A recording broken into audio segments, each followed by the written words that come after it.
आइए, मैं जो आपसे बात करने जा रहा हूं, आज एक कमेटी पर बात करने जा रहा हूं। एक समिति है हाई पावर कमेटी, जिसने पैदल चलने की संस्कृति,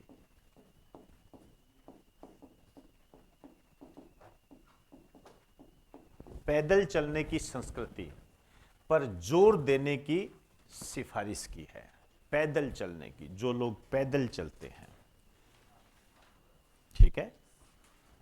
देखिए ये क्या है सिस्टम, ये है, ठीक है। अभी हम बात करेंगे, पहले थोड़ा रिटर्न वर्क बता देता हूं आपको।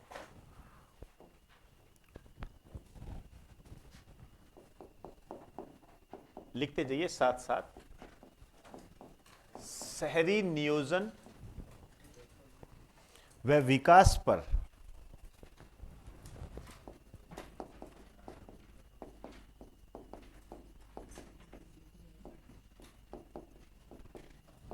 सुझाव के लिए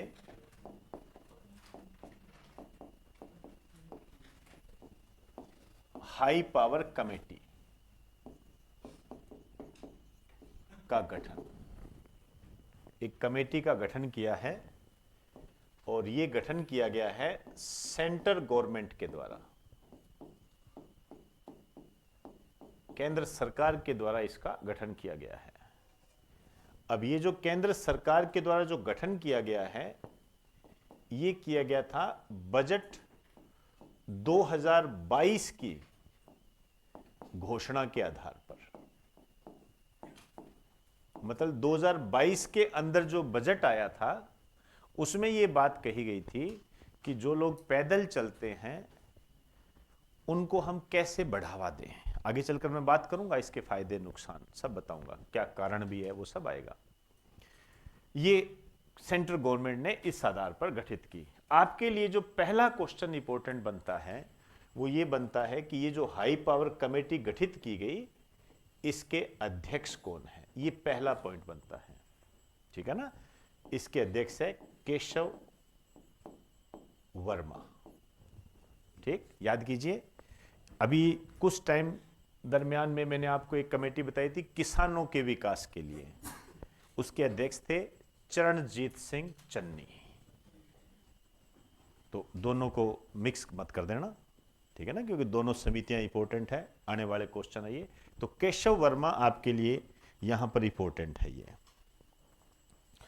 आइए, अब ये बात आती है इन्होंने क्या सिफारिशें की है। इसकी जो पहली सिफारिश है वो मोस्ट टू मोस्ट इंपॉर्टेंट है। ये पहली सिफारिश, ठीक है। यहां मैं आपको एक बात और बता दूं, हालांकि आपको जानकारी होगी, ये समितियां जो भी सिफारिश करती है इसको मानने के लिए सरकार बाध्य नहीं है, बाध्य नहीं है। लेकिन सरकार को क्या होता है, एक आइडिया मिल जाता है।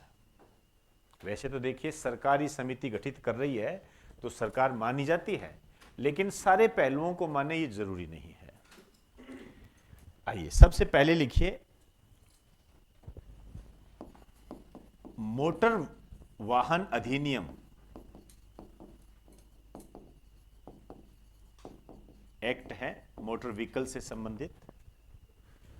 मोटर वाहन अधिनियम एक्ट में संशोधन करके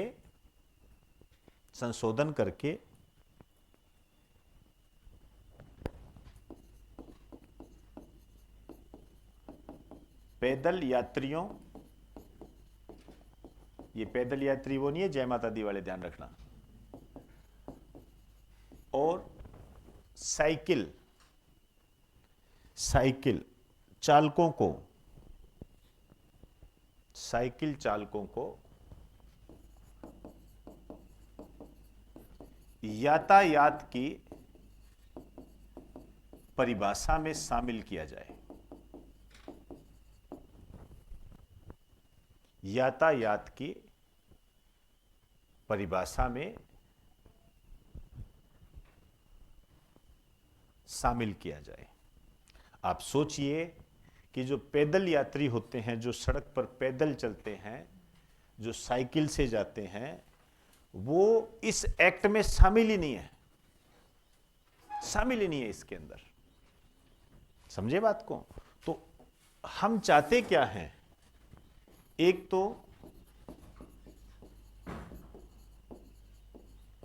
पैदल चलने को बढ़ावा देना, हमारा उद्देश्य ये है। हम पैदल चलने को बढ़ावा देना चाहते हैं, ये ठीक है। आप ये कह सकते हो पैदल संस्कृति को बढ़ावा। अब वो किसी भी रूप में हो, चाहे आप पास के मॉल में जा रहे हो, चाहे आप स्कूल जा रहे हो, चाहे आप ऑफिस जा रहे हो सके तो आप पैदल जाओ। कहने का मतलब ये है, इसके कहने का मतलब ये नहीं है कि आपको प्रताप नगर जाना है और पैदल जा रहे हो। समझे ना बात को? इसके कहने का अर्थ ये है कि जैसे आपका टोंक फाटक पे यदि ऑफिस है या कोचिंग है या एक्सेट्रा कोई भी हो, तो आपकी प्राथमिकता ये होनी चाहिए कि आप पैदल चलें। इसके कहने का अर्थ ये है, ठीक है। तो इस दृष्टि से हम क्या करना चाहते हैं? पैदल चलने वालों का सम्मान करना।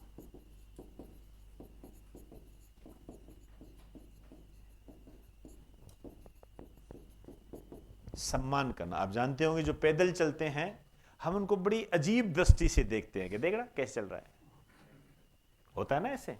और कई तो साथ में ले जाते हैं, बाइक वाला आगे बिठा लेता है उसको, आ जा बाइक, गाड़ी वाला साथ ले जाता है। यही डाटा हमारे सामने है और ये कुछ डाटा है, उनके आधार पर ये डिसीजन दिया गया है।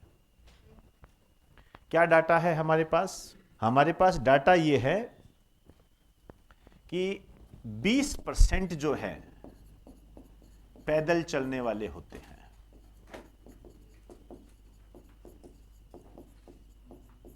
20% पैदल चलने वाले होते हैं। मतलब 100 लोग यदि चलते हैं सड़क पर है तो उसमें 20 लोग पैदल चलने वाले होंगे। इसके कहने का अर्थ ये है। आगे ये क्या कहता है? ये जो पैदल चलते हैं, जिस तरीके से चलते हैं, जहां ये चलते हैं, मतलब सड़क के किनारे चल रहे हैं, सड़क के आसपास चल रहे हैं, तो 99% दुर्घटना होने का खतरा। मतलब भारत में इस प्रकार की स्थिति है, इस प्रकार के कानून में स्थितियां बनी हुई है कि 99% दुर्घटना से ग्रसित होने के संभावित होते हैं। यह स्थिति है, मैं आंकड़ों के माध्यम से आपको बता रहा हूं, यह स्थिति है। और फिर यहां पर इन्होंने एक डाटा दिया, लिखिए, वर्ष 2023 में 35,000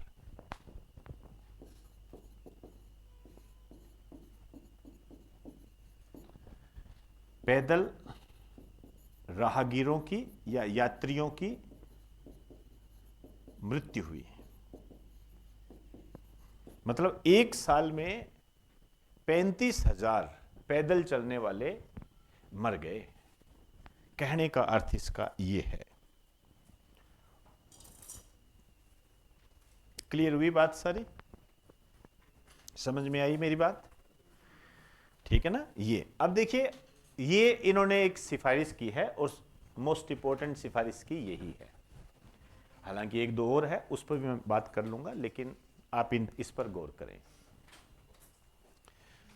जब हम अन्य देशों से इसकी तुलना करते हैं, हमारे भारत में भी कई जगह मिल जाएगा लेकिन बहुत कम जगह है।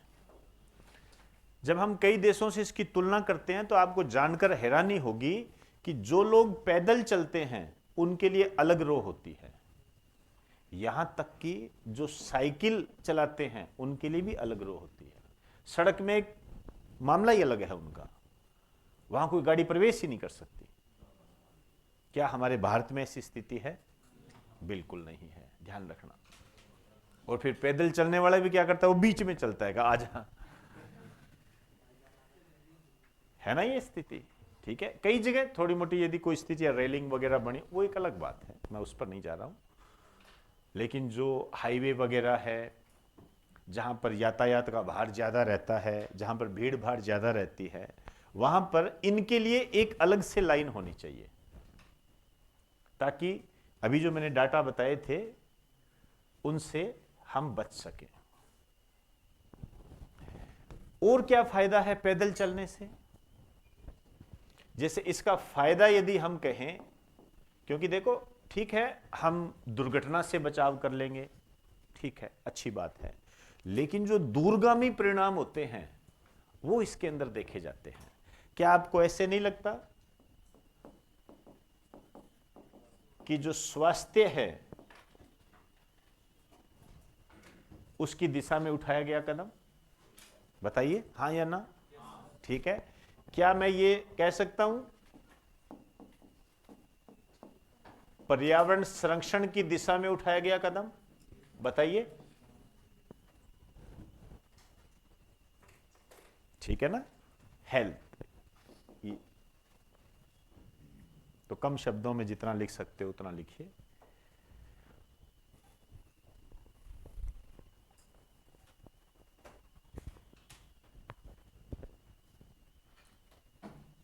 चलें, तो ये पैदल चलने की संस्कृति को बढ़ावा देने से संबंधित है। अन्य देशों में इस प्रकार की स्थितियां है, जो विकसित देश है उनमें है, भारत को भी इस दिशा में कदम उठाने चाहिए। आइए दूसरा लिख दीजिए, दूसरी सिफारिश क्या है? प्रधानमंत्री के संरक्षण में शहरी आर्थिक विकास मिशन बने। प्रधानमंत्री के संरक्षण में शहरी आर्थिक विकास मिशन बने।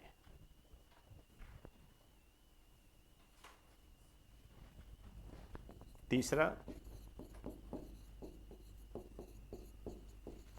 ब्राउनफील्ड विकास के लिए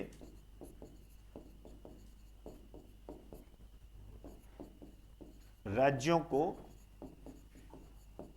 प्रोत्साहित किया जाए। ब्राउनफील्ड विकास के लिए राज्यों को प्रोत्साहित किया जाए।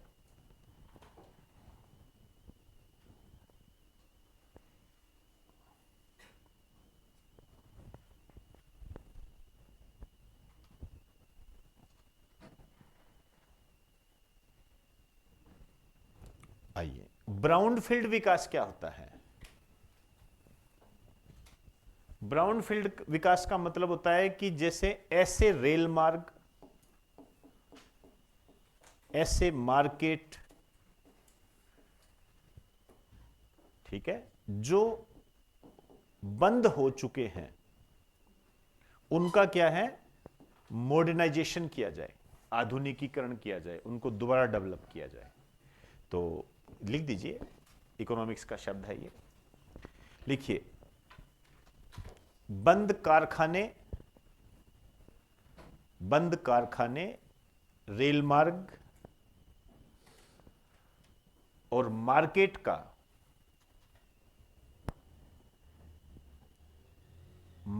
का पुनः विकास करते हुए उसे आधुनिक बनाया जाए। पुनः विकास करते हुए उसे आधुनिक बनाया जाए। आधुनिक बनाया जाए। होगी बात सारी क्लियर? एक बात इन्होंने जो चौथी बात कही वो मुझे भी बड़ी अच्छी लगी, कि जब हम शहरों का विकास करते हैं या गांव का विकास करते हैं तो इसको अलग अलग दृष्टिकोण से ना देखा जाए। मतलब शहरों के विकास की योजना गांव के साथ मिलकर की जाए, क्योंकि आजकल आप जानते हो गांव भी शहरों से मिलने लग गए। तो इसमें लिख दीजिए, चौथा लिख दीजिए, शहर व गांव क्षेत्र की एक साथ योजना बने। शहर व गांव क्षेत्र की एक साथ योजना बने। समझे मेरी बात को? तो एक समिति है, हाई पावर कमेटी, केंद्र सरकार के द्वारा गठित की गई है, शहरी नियोजन और विकास से संबंधित है। इसमें सबसे जो महत्वपूर्ण बात है, इस समिति के अध्यक्ष और इन्होंने जो सबसे महत्वपूर्ण सिफारिश की है वो है पैदल चलने की संस्कृति को बढ़ावा देना। क्यों, कैसे, क्या, वो सब आप जान गए। और कुछ मिशन भी गठित किए जाए, गांव और शहरों को एक साथ लाया जाए। जो पुराने जो हमारे सिस्टम बने हुए हैं, रेल मार्ग के रूप में हो या फैक्ट्री के रूप में हो या मार्केट के रूप में हो, उनको दोबारा चालू किया जाए। ये इन्होंने बात कही है। क्लियर होगी?